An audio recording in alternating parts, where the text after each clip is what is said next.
All right. Woo-hoo. What's up, ladies?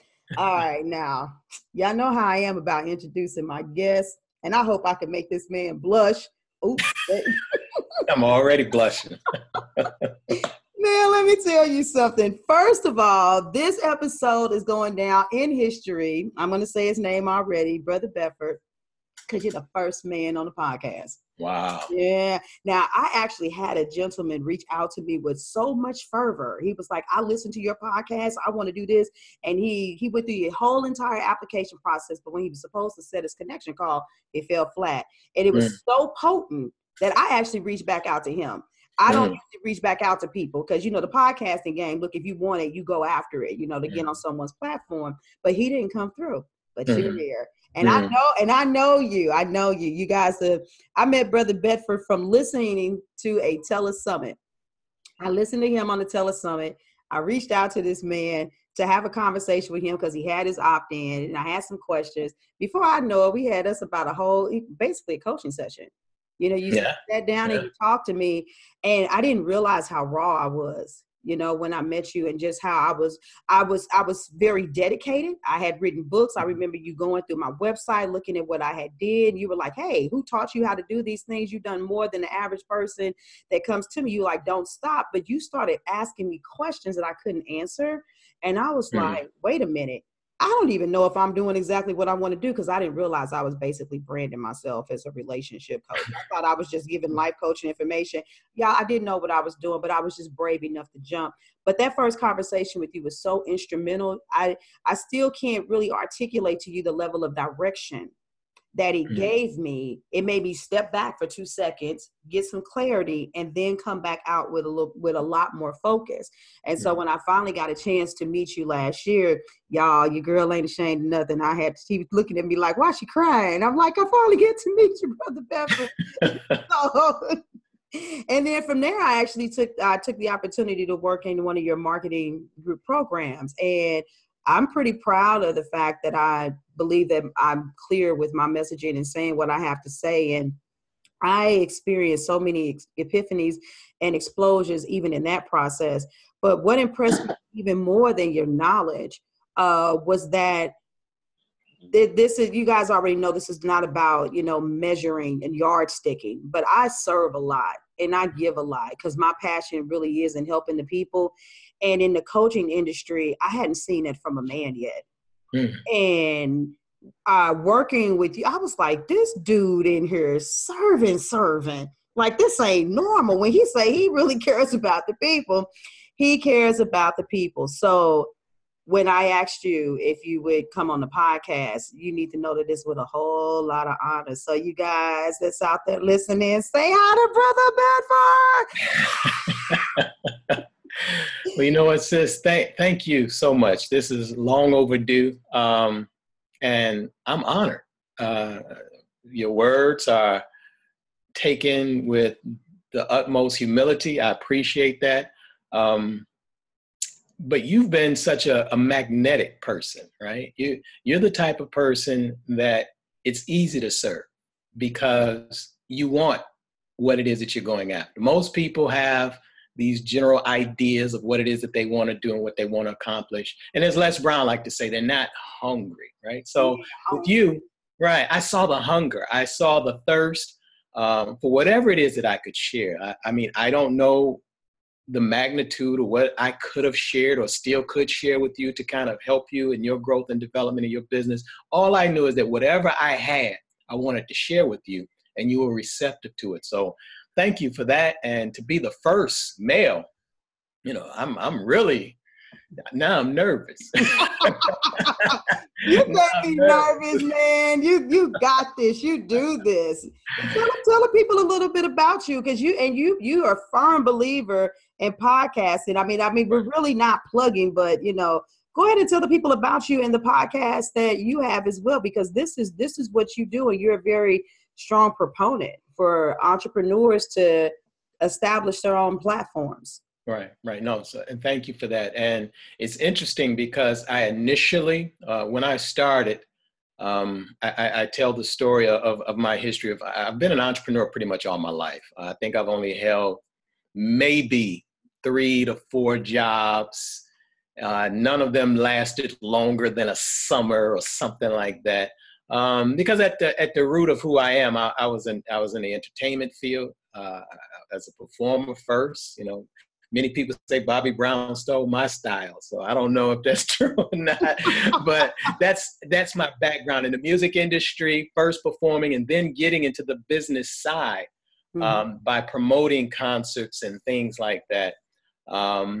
And that's how it started. And I saw the money, the business side of it. So that piqued my interest. There was the entertainment side, which is good. That's fun, had a whole lot of fun. But then when I started to expand my entertainment by actually booking myself, you know, I got into promotions and I would book someone like, let's see, Joe, when he first came out, Jodeci. I've been blessed to share the platform with a lot of people. We would book them.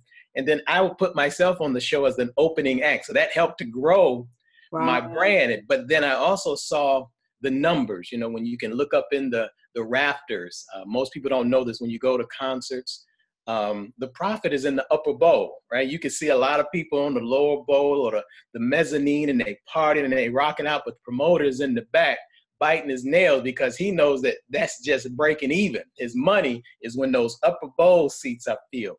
So when I first brought Cedric the Entertainer to Detroit, Cedric the Entertainer, Michael Collier was on that show, and who else did I have? Teddy Carpenter, and he was right off of Def Jam, and they were very hot, and everybody enjoyed it. It was like, Brother B, you the man, but I lost money because those upper seats were not filled. And I also learned about competition. The promoter of the Def Jam actually had the Def Jam come 2 weeks before my concert. And then he also booked Eddie Griffin 2 weeks after my concert. Gotcha. So I was sandwiched between these two big comedy shows with my comedy show. So I wasn't able to maximize. And I say that to a lot of you, hoping that you understand that there's a lesson in that and just understanding the numbers of your business and the market dynamics. And so that's where my thirst, my hunger came from. And so from that point forward, people started telling me, well, if you're serious about being in entrepreneurship, you should study real estate. So I started studying real estate, started following a particular guru, started making money, flipping ugly houses. One day I'll come back on and tell you the story about that, on how I got the first check and I was so nervous I didn't even cash it almost like 3 months. I mean, I cashed the check, but I hid the cash in the mattress because I was afraid that the police or somebody was going to come take that money, because it couldn't be that easy, right? I said, this can't be this. To make, I believe that first deal was $6,000 that I made. And from that point forward, I started studying that guru. And that guru invited me to Orlando, Florida for a conference that literally had nothing to do with real estate. It had two primary objectives. One was to learn how to take your knowledge, your experience, your expertise, or your passions, and learn to package them into what we call today, you know, online courses and things like that. But then it was just called information products. The internet was just really getting started, but it was home study courses, boot camps, all of these types of things, where the cassette tapes would come to your house. Or that's how I'm dating myself right now as to how I got started in this. So that was the first objective. But the second objective was learning marketing. And that's kind of what you and I kind of connected on, this whole marketing piece, this marketing dynamic. And so from that point forward, that guru admitted on that stage that he made more money by selling the home study courses than he did by investing in real estate at that time. That intrigued me. I purchased the license to that course, brought that course home, literally followed everything to the T. And so I had to, actually, it was 816 cassette tapes, 2 manuals around that thick. So I had to go to Kinko's, print out the manuals, had to duplicate the cassettes over to the other cassette player. So that was the first thing. I ran an article, an ad in the paper to sell this course. And that course ended up making me about $900 back in the first week. So I'd made my money back from the licensings that I purchased that course, but I studied inside that course. And this is, now I'm getting to the direct answer of your question, is that there was one tape in that course that started talking about the internet. It was 16 cassettes and it was just talking about information marketing and marketing. but there was tape number 7. I'll never forget it. Mm. Tape number 7 talked about the internet. That intrigued me. And so that's when I started learning this space that we're in now. And this was years ago. And so now I said, I'm going to study this piece. I started building an e-zine, an online newsletter that you see today, but it wasn't all of this. You could just purchase the software. We had to build it with HTML code and all of that type of stuff. Started building my list. People were asking me about real estate questions. I started thinking about answering them. So I said, let me try it. I started answering those questions. And then I said, I'm gonna follow this tape. This tape said, create a report and sell it. And so I took that knowledge that I had from real estate investing, put it into a small report. It was around 11 pages. Could have just been 2 pages, but I white space, did all of the things to try to make it create value. Put a price tag on my mind. PayPal was just coming out. Charged $7 for the course. For the report, excuse me. Just sent it out to my email list that I'd built up to around 500 people up until that point, around 500 people. Sent it out. Didn't even want to look at it. Next morning, got up, avoided my computer. I didn't want to look at it because I didn't think this stuff would work. Now I'm nervous. And then that's when it started. I opened up the computer and I looked. The email was very short. You all been asking me about how I make money flipping these nasty, stinking, ugly houses from the real estate space. That was the title of the report, how to make $2,000 a month flipping nasty, stinking, ugly houses. That was the name of that report.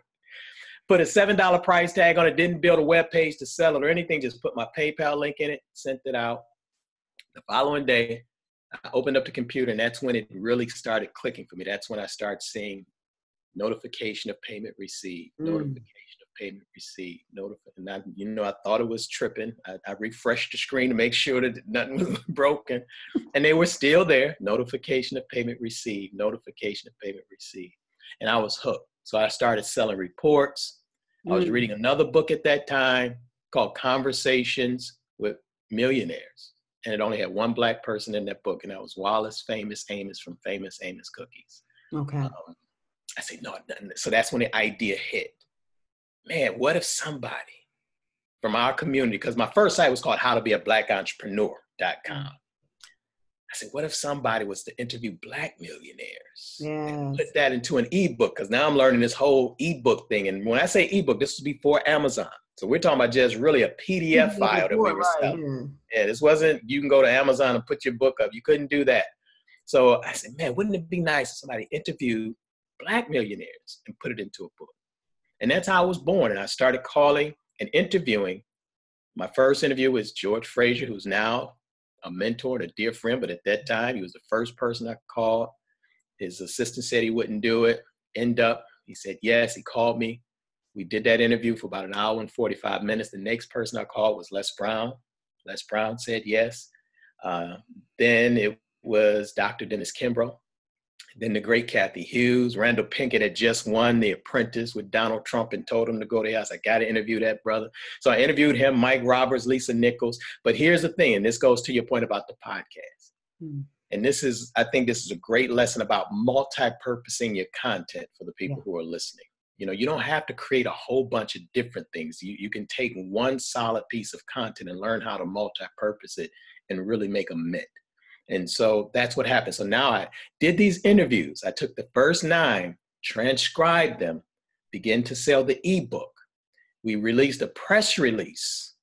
And that press release, the headline was, Budding Entrepreneur Seeks Millionaire Advice and Gets It.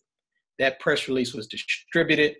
Then I started getting all of these requests. As you and I were talking before we got on about things start happening, you start getting requests. I started getting requests from syndicated radio, XM radio, Sirius. They were hot at that time.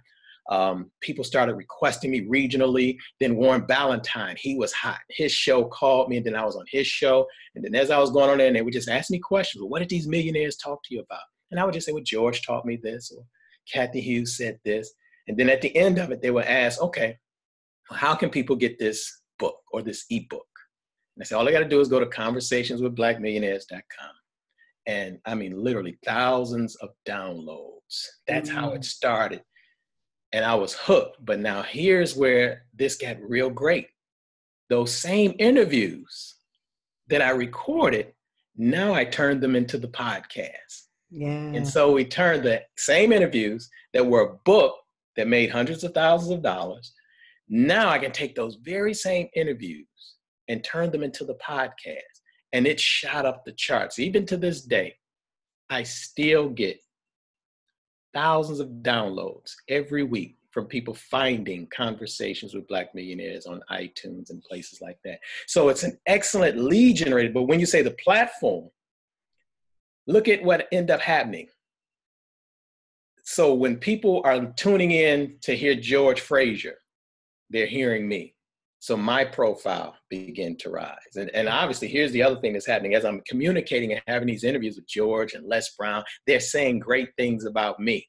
And so now as they're talking about me, the people who are listening are beginning to say, well, man, who is this Brother Bedford guy? Right. And then they start saying, well, how he got the juice to get on these millionaires? Who is this dude that he can make calls and he's talking to millionaires? And these are not, there's no big secret. Once you start landing the big, I call them the big fish, or the whales, as some people would say, you catch a whale. Because that's what ended up happening with some of the latter ones. They were Les Brown's people. Well, who have you interviewed? So, well, I've interviewed George Fraser, Les Brown. So of course they're like, oh, no problem. Now I don't interview Willie Jolly, everybody. Not too many people have told me no. And to this day, if Tyler Perry was to call right now, I'm gonna get off of here and go get that interview. Right. But he's been so busy. But once you do things like this, as you mentioned, the platform, going back to the original point about the podcasting and having your own platform. And now when you do this, you're talking about going from doing something locally to now having an international audience that could find you. And all it takes is for you to do a few tweaks, a few smart things to begin to have people coming to you. And now your content going viral. So I know that was a long way. Oh, this is a good get to your answer to your question. But I wanted to give a backdrop that it didn't start out. That wasn't my intention, but it ended up being the platform that now the rest of my business is built on. Yeah, no, I mean, honestly, anybody that's listening right now should be like, man, okay, I see exactly what August is talking about. Because of course, maybe some people don't necessarily have the quote unquote know-how, but you literally just dripped the entire process. You gave the juice for, there are some people out there that only need a little bit of information. Like, that's what I was missing. I can put that little thing that I was in go, and they can just go. And there's so much in what you said that I want to respond to a couple of things. Number one, without staying there too long, because my audience knows that I'm really big on this. You said study the competition. And there's a statement that's been, it's out there with the women entrepreneurs that is been taken out of context. And it's that real women don't compete, they collaborate. And I have to have conversations with women all the time when I work with them, because if I ask, who's your competition, and I don't compete against anybody but myself. And it's like, okay, all of that stuff is cute.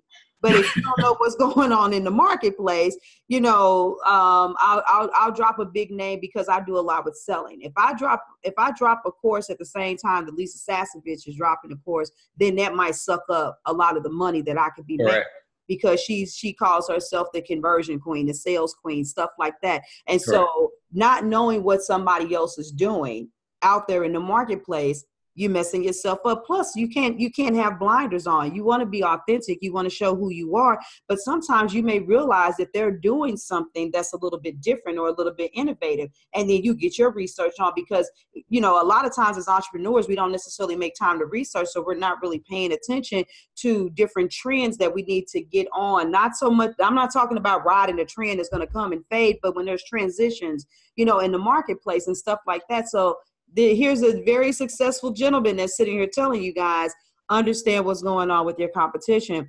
The other thing is I find that a lot of women, they're not very productive. They don't really spend a lot of time doing money-making activities. They'll say that it's money-making activities, but really all they're doing is sitting in a lab all day trying to figure out how to create content. I have, I'll talk to my clients and I'm like, look, if I teach you how to create this one thing, if you go and say that on a live video and you make a post out of there, you can even pull a little mini post out of there. Just take that one thing you said and flip it around and make it a question to create some engagement, to just get some traffic to your page, see who's kind of paying attention to what you're talking about. There's like one thing that you could do that can continue to build on the other things. But women will be, I'll be like, what did you do? What did you accomplish this week? From the last time that we talked, oh yeah, I've just been really going in, with my content and trying to do this. It's like, it's not that difficult. And you talking and saying the things that you were saying, most of the people know the birth of this podcast, but a lot of people don't. So let's rewind back. When I did my first summit, the Business Mastery Summit, I noticed that there was a deficit because even though women were getting the technical, practical tools for business, they had a lot of emotional damage and they still weren't moving forward. Me, I was like, ooh, create a summit really fast again. So I came out at the second summit like 60 days later. Right. And because it was a personal summit, I sold tickets on the front end. You was no get free access and then buy the recordings. And the justification was because the women, you needed to be vested to hear these stories of trauma. But after hearing that, I'm like, man, this is really good, and I took all of those stories, changed the names around and transcribed those and wrote the book, Don't Bitch About It, Be About It. But now I was like, wait a minute. But this is still needed. And so basically the majority of all of the podcasts I ever did, they came from all of those interviews. The difference with yours, instead of putting the people's interviews out there because the voices would be heard, the information would be heard, I started talking about the problems and struggles that the women in business were dealing with. But all of that came from that. So you got summit to book to podcast, and just that straight streamline. And so when a lot of people will see, like the way that I'm working or the things that I'm producing, they'll be like, okay, well, does August ever sleep? Yes and no. But it's about working smart, not working hard. And so I get that, I see that, and I encourage people to do that. And I thank you for sharing that, because a lot of people should have really gathered. It should make you go back and have a little bit of time of reflection. Are you optimizing and making the most of your time? So that was just my response to that. But if you don't mind, maybe let's talk about you and your strong stance on entrepreneurs building their own platform, and what does that mean, and why do you say that? Well, beautiful question. And I concur with everything that you just said about the struggles. I think one of the challenges, and this is really one of the reasons why I love you and support you with what you do, is that the misinformation that's directed first to entrepreneurship in general, but then in particular to women, it's terrible. And so for you to take the stance and do what you do to help women see the realities of business, I think that is critical, because it's not that when people start businesses, they fail because of an inferior product or an inferior service or a market's desire for that product or service. That's not the case. It's most entrepreneurs do not understand the realities of business that you're trying to point out, that you and I focus on putting the magnifying glass on. Now, here's the problem with that is that that's not sexy. Right? When you start talking about competition and knowing numbers and all, that's not sexy. That's not cute, because this is beyond a photo shoot, right? This is beyond a logo, right? All of these things take you out of the space of what you see on social media. So that's one of the reasons why I love you. And that's why I know that the success that's being birthed from each move that you make, it's not only just the information that you're giving, it's also the example. So I used to say this all the time to people, even in this conversation, this interacting that you and I are going through right now. I would ask and encourage all of the sisters to, yes, listen to what we're saying, but also look at what we're doing. I mean, just look at this entire process, and you and I are giving background as to how we got to this point.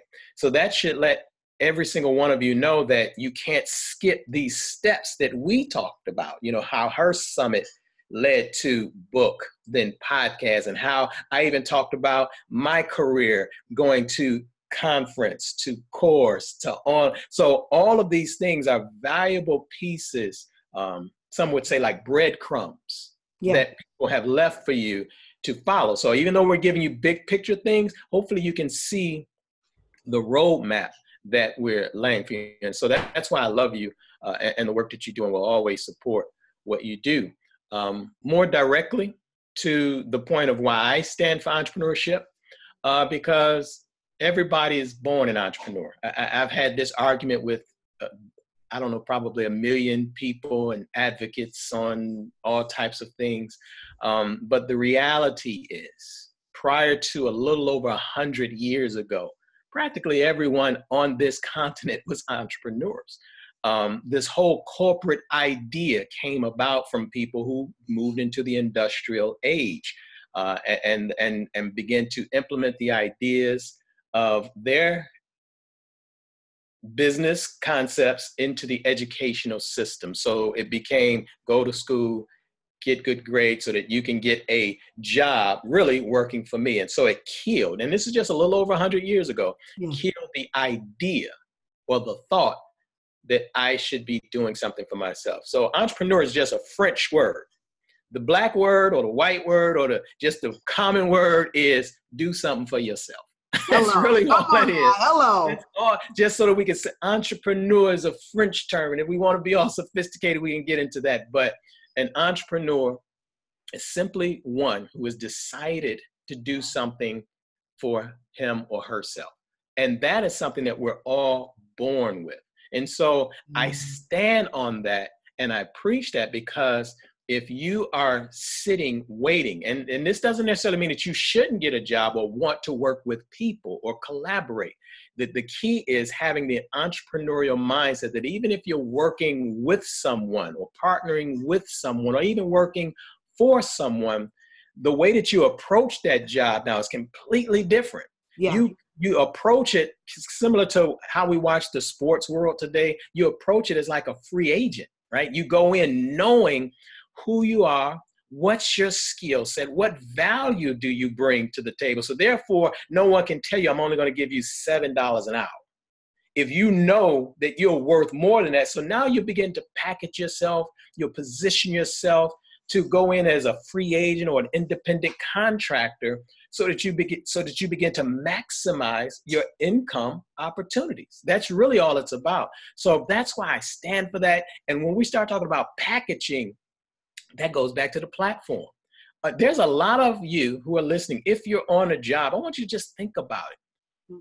How much value could you bring to your job if you just had a podcast? If you were one who was considered an authority or an expert in your space, how much more valuable now do you become to whoever's thinking about hiring you? If you're, again, this is if your mind can't stretch beyond, okay, I need a job, I need the steady paycheck. I got you. Okay, so even if you need that, how much more value would you bring to the table if you are an author, if you are a host of a podcast, if you created a product or a service, that even if you didn't sell gobs of them, right? The view, the vantage point of which people see you now is different, because it takes energy, effort, discipline to write a book, to host a podcast. Most people looking at you and I now, and here's what will happen. Someone will say, wow, they did that. I can do that. But we gave you something to let you know there's years behind this, right? This just didn't pop up yesterday. I've been doing this thing for years. Now it's been very fruitful. But as you alluded to earlier, there are many ups and downs. And so I'll close on that point by saying this. I think the thing that really hurts, and this goes back to your earlier point as well, is that we look at entrepreneurship or business and life as these two separate entities. And one of the things that the light bulb went off for me was when I heard the statement that the science of business and the science of life is one and the same. Yeah. And I think the challenge for most, and if you get nothing else out of what I said, I want you to think about this, that most people think that they want to start a business or get into entrepreneurship to escape whatever's happening in their life. And that's where the problems happen. But if you begin to understand that whatever challenges that you're going through in life, you're going to have those same challenges in business.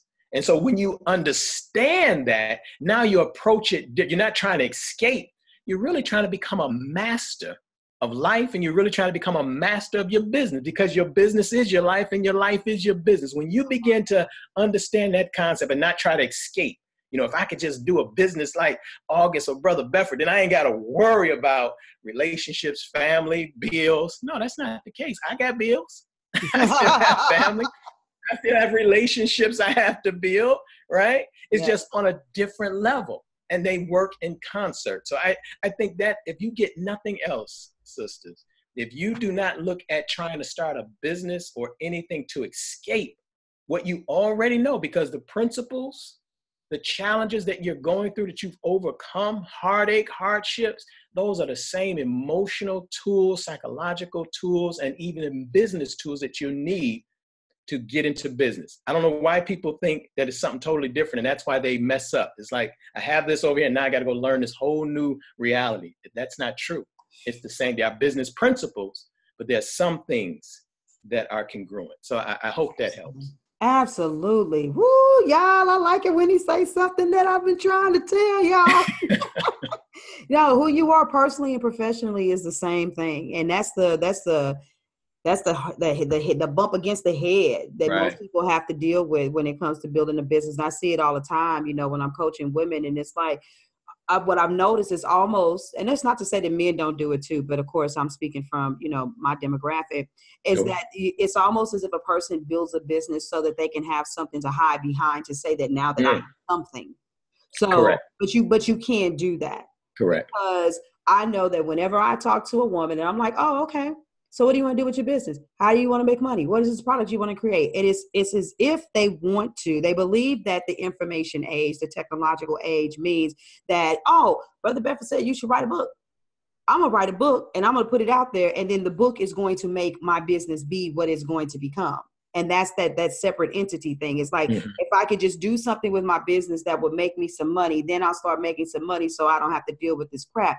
But you are, whether you're a personal brand or not, it is still your energy and it's still your presence that goes into that. And so if you have issues with actually being authentic, showing up and being yourself, if you're not a confident person, that confidence is needed in order to be able to push that product. You have to be able to put yourself out there. I mean, this is just very low level conversation, but that's something that's very simple that would kill a person's ability to be able to get out there and build a business. If you don't like communicating with people, you argue with your spouse all the time, you seem like you can never have a reasonable conversation with someone in a relationship, even if it's not marital, then all of a sudden you want to build a business and you want it to be successful, but you need a team. You need people working with you to take on, whether that's an independent contractor for a season or somebody that you need to stay with you and build and grow and expand with you.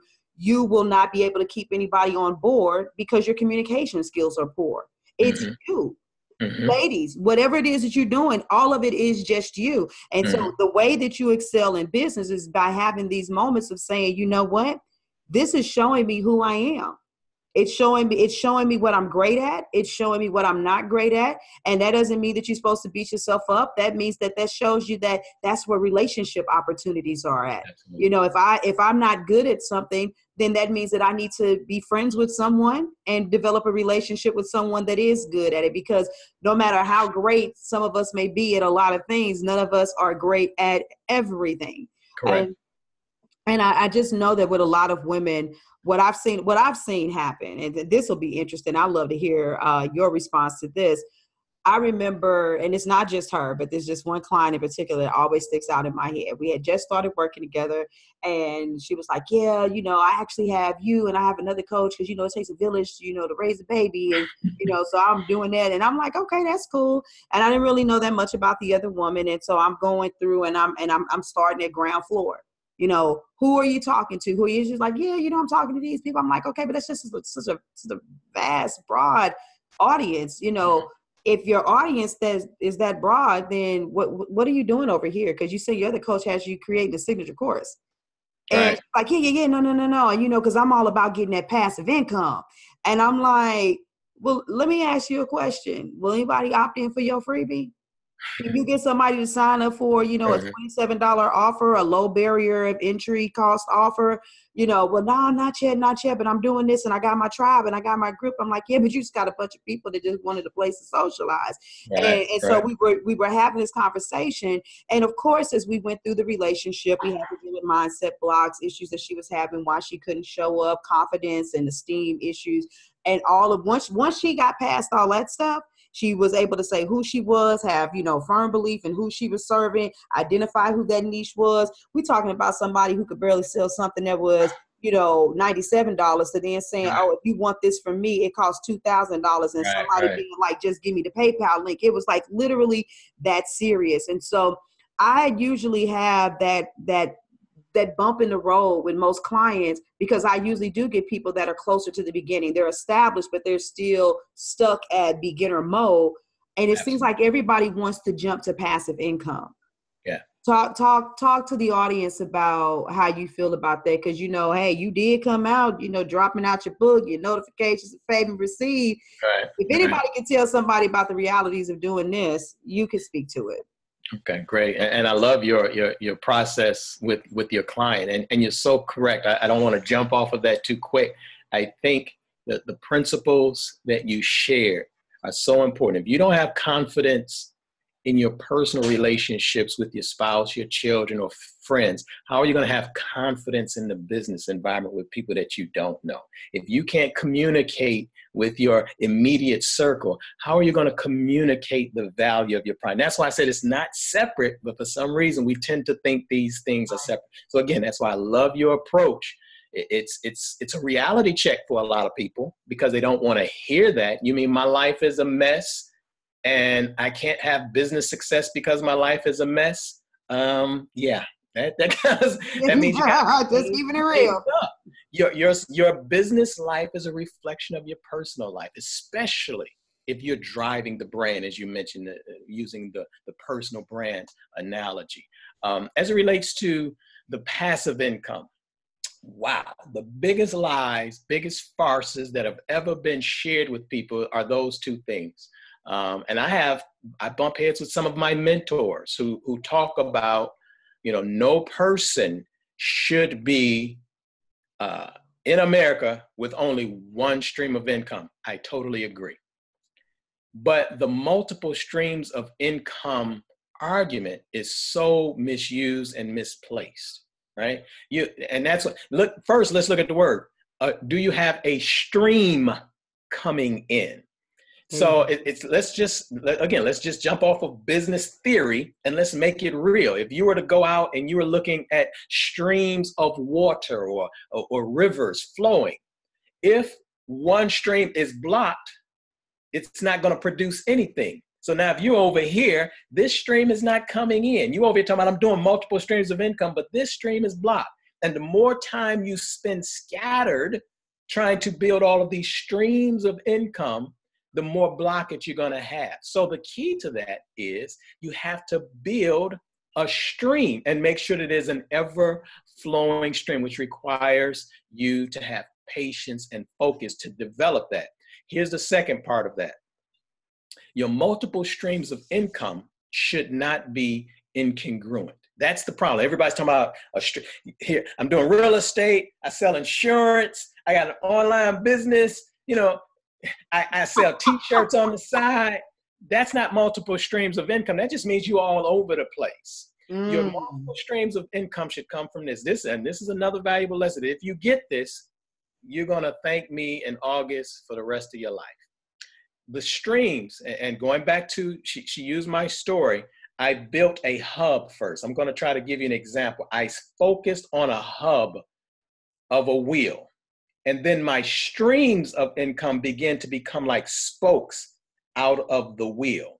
They were not separate streams all over the place. I built a hub, and then the streams came from that hub. They were congruent. They were not, I didn't build a hub, had one stream, and then I jumped over here and started building another hub. That's the challenge with most people, is that the myth of multiple streams of income is that you have to get them from all of these different sources. I give you the example. We touched on it earlier, but now let's talk about it. I get multiple streams of income from conversations with Black millionaire entrepreneurs. Right. It's a book, it's a podcast, it's a course. I speak on it, but it's one hub, right? So I'm getting these streams from this asset that we've created. So if you're jumping around, you're not getting multiple streams. And of course, I know it's tough. This is really the hard part, because everyone is saying it. And then you feel you got to get your hustle on, and you feel that you know that you got to do it. And then even some of you would even say, well, I am making money right here. I got this MLM. But again, that's not a stream of income, because if you stop working on it, would that stream keep coming? No. That means you got to, so you're really I don't want to say wasting, but you're expending a lot of energy to keep these streams up. And that's why it doesn't become passive income. See, that's why I say people use those terms interchangeably, but they're not. Multiple streams of income and passive income. It's only passive income if there's an asset that is producing. This is why real estate is probably what people can recognize that the most from. If you have a piece of property and now you don't have to do any work, and someone is in that property, this is rental property or commercial property, and now they're paying you, that means that you don't have to expend any energy or work or labor to get income from it. That's passive income. That could also happen with your business, but just as that piece of real estate, that commercial property is an asset in and of itself that produces the income, it's the same way with your businesses. You have to produce an asset. And many of you are leaving your business or your products or services before they become an asset. And what happens when you leave it too soon, it becomes a liability, because it starts draining you on your time or resource. Some of you got websites built right now. You're paying hosting services right now. You're not doing anything. You've already talked about probably clients who paid someone to build a website, lead generation tools, and it's just sitting there. They're not getting any leads, not making any low entry sales or anything, and they think that they're doing something. But yet, if you do the numbers, now we're circling all the way back to what we talked about at the beginning. If you do the numbers, you'll see that, man, I'm spending $150 a month on this, and I'm not getting nothing. So it's not truly an asset. It's not a stream of income. It's not passive income. So we just really have to take a step back and really demystify some of these things, that you should not be focusing on multiple streams of income that are incongruent. They should come from just like what you've done. You've taken one thing and it's become the book. It's become a show. It's becoming a podcast, it's becoming a summit, but it is the exact same asset that is producing those multiple streams. Therefore, you're not all over the place. You're not leaving the stream to go build something else. You can only focus on one business at a time. And I'll close this point on what you started with earlier, and it was the great Cathy Hughes. For any of you who don't know who Cathy Hughes is, she's the founder of Radio One TV One. You can either find the podcast where I interviewed her, but just go look her up. But when I interviewed her and I asked her, I said, Miss Hughes, what is the first step that an entrepreneur should take if they want to become truly successful? What is it that we should do first? She said, Brother Bedford, the first thing you must do, and you've already touched on this, but I want to say it a different way. She said, you must have clarity first, or nothing else will work. You must know what it is that you want to do, even before you get started. If you have no clarity, you don't know how to qualify or quantify anything else that comes after that. You're just really all over the place. And so this is why I bump heads with my hustle people who are always hustling. Yeah. Team no sleep. I'd be like, shh, I'm sleeping. I'm going to sleep. See, if you're going to build a business, why shouldn't you get some rest? Amen. Why shouldn't you be able to partake of act like today, this evening? I'm going to catch me a movie by myself. I'm going to Center Bistro, and I'm going to sit back and I'm going to get my buffalo wing cauliflower and enjoy a good movie. But I can do that because I'm not frantic to say that I need to hustle. Yeah. You must have clarity. I know where my business is going, or at least I know what I want to do with my business. And by knowing what it is that I want to do, and when you and I had our initial conversation, and I think you probably implement this now in your conversations, when I'm talking to potential clients, I don't ask them what you're trying to do right now. I'm like, well, what do you want your business to look like in 5 years? And that's when people can't answer, like, I ain't even thought about 5 years. Well, what about a year? And if you don't have that type of clarity of what you want it to look like and feel like, there's no way that you can reverse engineer that thing to make it happen. You're just talking. So you got to get clarity first. Man, I'm telling you, I love it. This is why I love doing the interviews, because I feed off the energy. We're kind of winding up, but I just want to squeeze one more question, if you don't mind, Come on. because this is good. This is really, really good. And I'm gonna go ahead and insert my opinion, because there are a lot of thoughts out there about email lists. And so you talking about, I'm from the cassette era too, so we dated together. I know a pencil was to, wind it back up. Right.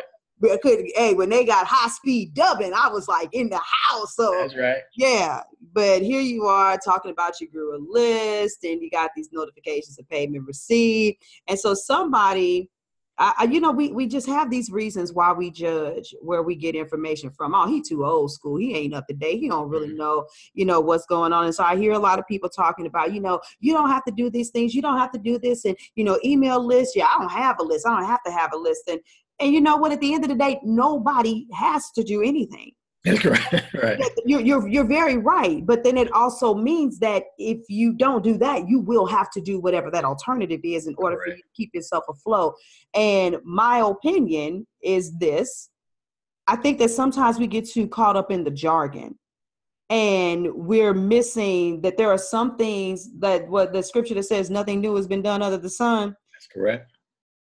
Back in the day, it wasn't an email list, because I remember the internet being introduced to me. Mm-hmm. But what it was called was a Rolodex. Mm-hmm. Mm-hmm. At the point is, you had a way of keeping in contact with the people that you had did business with. Right. And so a lot of people now, they don't want to build email lists. But that's when you guys say, get to the money, do the money making activities. I don't have time to make a list. I just put an offer. I don't do a landing page. I don't do this. And people come to me, they pay me, $10,000, $20,000. And I'm like looking at them like, okay, I don't even have time to ask you, how long have you been in business? What kind of, relationships do you have? I'll throw in variables sometimes and say, you guys, you don't know the unique variables of people. Maybe they already worked for a Fortune 500, dollar company. Maybe they were there for 20 years. Maybe they started a business where they already had a pipeline that when they left on good rapport. Maybe they started with a business where they had products and services that were 10 or, 20K. And so they were able to just, have people funnel from where they were to where they are. A lot of these same people they're not sharing their unique variables as to why they do business the way that they do them, and they don't need large lists or whatever. But the average person that's listening to this podcast is a person that had a job, a woman that got fed up, that realized that she was not living on purpose, that mm-hmm. Went to school, got the degree, worked the job, feels like they didn't love her. They treated her like crap. She needs to do her own thing. And then she's coming out here and warring with this idea of, well, do I need to have a freebie? Do I need to build a list, et cetera, et cetera? I said where I stand. Where do you stand with this whole thing with list building? And is it an option? And if it is, when is it? Okay. That's a very deep and beautiful question. And I would answer it this way. Let's give everyone a sobering moment. Those who are drunk off of all of the bells and whistles, let's give us a sobering moment. And I get asked this question a lot, but let me frame it this way. If Facebook was to go away, if Instagram was to go away, if Twitter was to go away, if the internet even shut down, if the building burned down, if the computer burned down, if you lost everything, how could you start over and be right back where you are right now in the shortest amount of time? Mm. It's by having your list. I tell people all the time, if everything burned down, if I didn't have nothing, as long as I got my list, I'll have it all back within a year. Mm-hmm. If you don't have a list, you can't get it back. So that's the sobering thing you have to understand, that in the moment you think, okay, Facebook is always going to be it. They're already trying to find ways to. In fact, it's becoming very expensive for the smaller entrepreneurs and business owners to begin to advertise. So once things starts hitting critical mass, yes, those who have the money tend to start taking it over. So right now you're able to do things and here's why people love it, because the barrier of entry is so low. I mean, when you start talking about free, you can't get no lower than that, right? So that's why people don't want to do it. But you have to ask yourself, and I'll just tell you, I print out my email list just in case everything go down. I got a physical copy so that, again, if everything goes wrong, yes, I ain't even got to send them an email. I'll sit down and write a letter and send it to them to say, here's a product or service I have, and here's an order form, $1,000. And I can explain it to them in detail. So having a list is critical. And you just heard me, even having a physical list. And when I say physical, I'm speaking of their home addresses, phone numbers. It's invaluable to you in your business growth and development. Sure, you can have these short spurts right now where you don't need those things. I mean, I know people who make $100,000 and then it's like, well, I don't need all of that.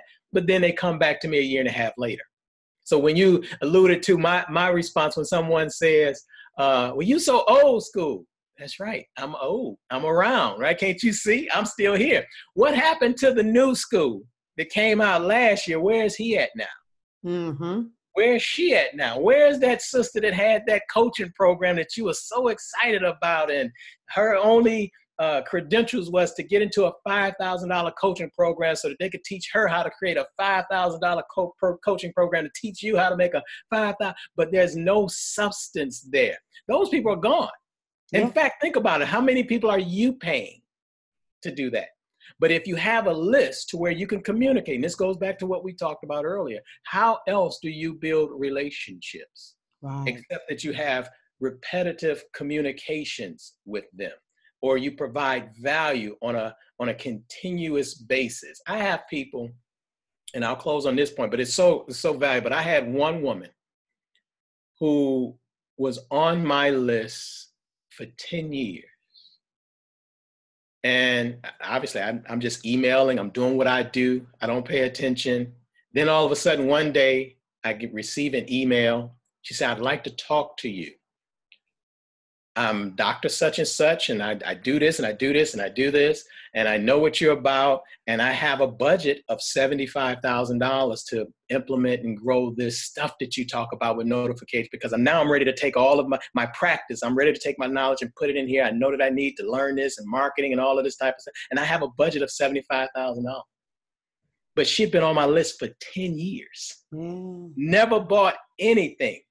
So I want you to understand that one person who was on my list, who is not on Facebook, who has a business and they're working, so they don't have time to be on Twitter all day. They're not watching television, but yet by her taking the time to every Sunday when she has a break, cracking open my emails, to absorbing what I'm sharing with her. So she's studying me. Yes. Now she shows up 10 years later and ready to give me $75,000. Yeah. Now, how many of those type of people do you need to surpass? So now I'm going to be kind of jokingly to the audience. So how many of those do you need to surpass your current income? Right? That's why you need a list, because one solid relationship that is nurtured can really be a whole year worth of income for some of us. Yeah. So the list is invaluable. To this day, when people talk, that's when I know that people are not serious business builders, when they tell me that they want to avoid that, but yet they come right back to me 6 months later saying my conversion rates from my Facebook ads are not working. I understand. I mean, what you and I talk about, what's your message? Is your market there? Is it the right media for you, right? Those three things that you and I always talk about: market, message, media. Is it there? Do you know that? And you don't know these things, but when you have a list, you're able to get feedback. You're able to do surveys. You're able to take your time. That's why I'm never in a rush. People say, man, you always so, because I know that all I got to do is send out one email. And as you stated, I get notification of payment received. There's not a time, there's hardly ever a time where I don't send out an email that I have an offer where I don't get a sale. That's why a list is important. Yeah. So that you can print money on demand. So that helps. Whoo, the strong game is the long game. Or the long game is the strong game. Oh no, I might have to make that the podcast. I don't know. That's not what it's going to be. No, that's hot. That's hot. I like that. Okay, I might. Consensus. That's it. So I like look, man, I could sit here and talk to you all day, but we both have lives, and I want you to enjoy your movie. Thank you. Man, thank you. Thank you so much. There was a lot of wisdom. Ladies, I know you got it. Go follow Brother Bedford. I know a lot of my tribe, they already are.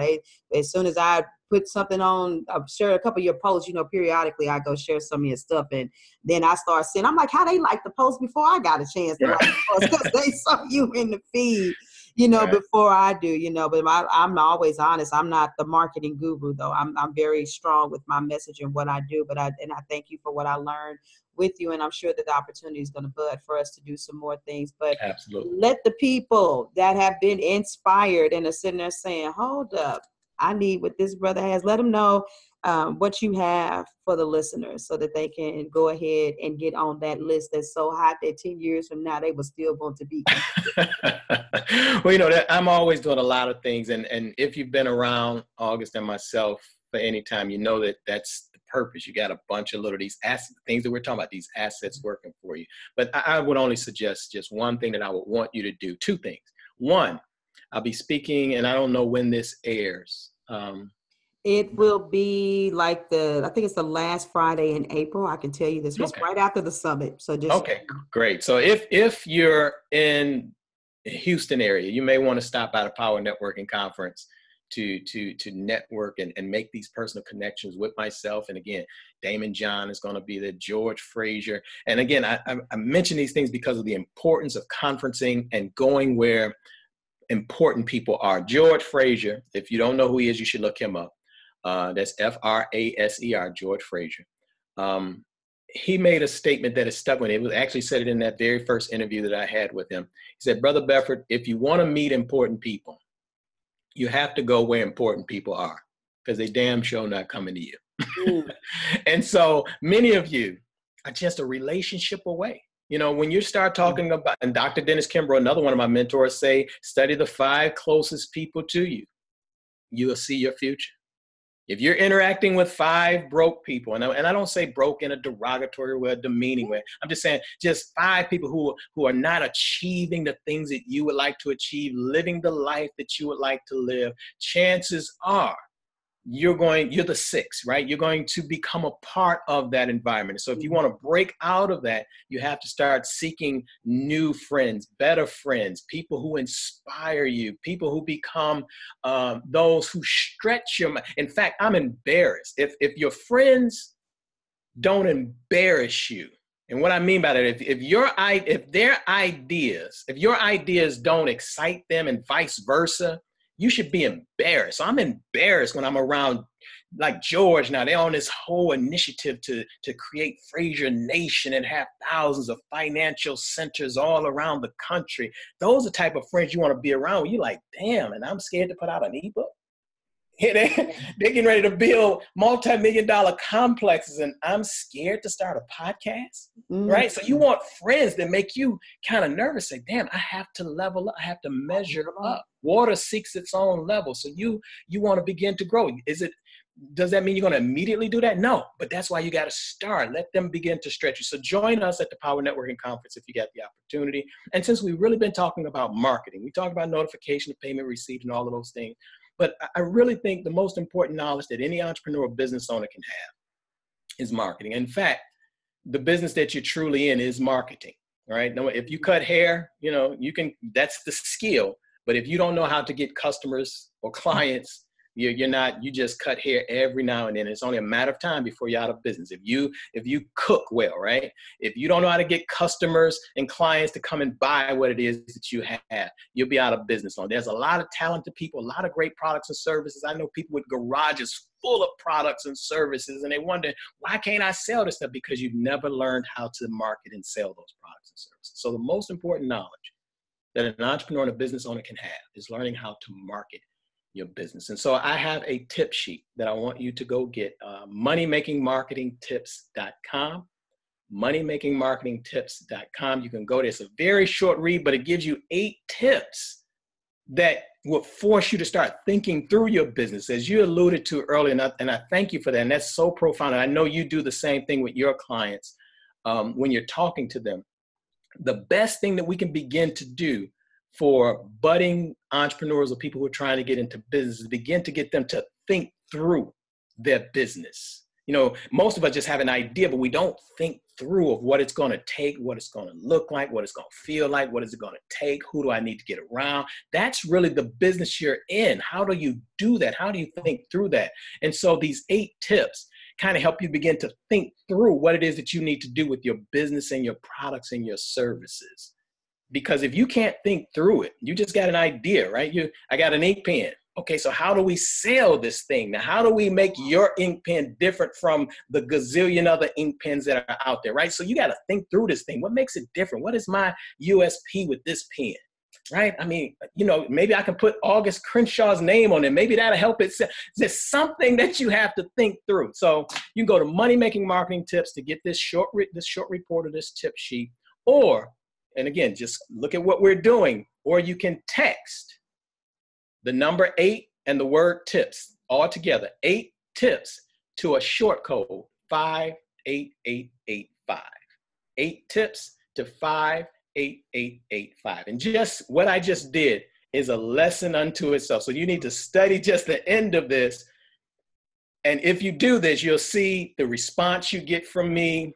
Implement these things in your business. Yeah. If you're doing podcasts or doing it, you should have something that you can share that get people to come to you and become more knowledgeable about who and what you are. And of course, you feed them first by giving them some knowledge, giving them something, giving them a taste of what it is that you have to offer. And then if they like it, they'll want to proceed further. If they don't like it, they're going to go on about their business. So that's the resource that I would share with your audience. 8 tips, just text that 8 tips, the number 8 and the word tips to 58885. Or you can just simply go to moneymakingmarketingtips.com. Enter your name and email, and I'll send you that tip sheet. Okay? There it is. Bravo! All right, ladies, this was good. I'm not going to close out with anything else other than say, go get the opt-in. Go get it. Check it out. Read it. Study it. Get what you need. I can, like I said, I can honestly say I've never seen a level of service with a gentleman that it's unparalleled. And so I honor you for that. So thank you for coming on the podcast. Thank you. I'm honored. Thank you. You're going down in history, ladies. Until the next episode. Remember, get out there. Real women don't bitch. We get shit done. Go work. Take care. Bye. Bye.